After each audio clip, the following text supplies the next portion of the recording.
咱拢知影讲，这泡面是真侪人拢真介意食。食药署的联合地方的卫生局来办理泡面甲快煮面的稽查专案，结果所发现有6件产品的标示全部拢违规，包括老妈拌面甲来拌面等等有名的牌子，拢互人处罚。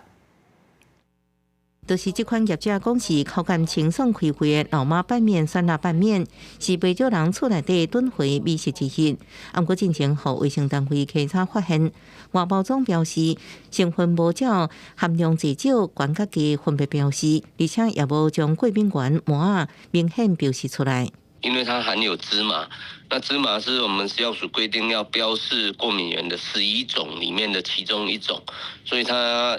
有上述2种违规情形，总共被裁罚的6万。小组联合地方卫生局启动112年调理速食面打制品制作业稽查专案，结果6件产品标示违规。除老妈拌面以外，也佫有锅烧意面、东菜鸡丝面，也佫高雄汉来美食公司的来拌面、椒麻酱香等，拢总无照是按法规定来标示，做着开发。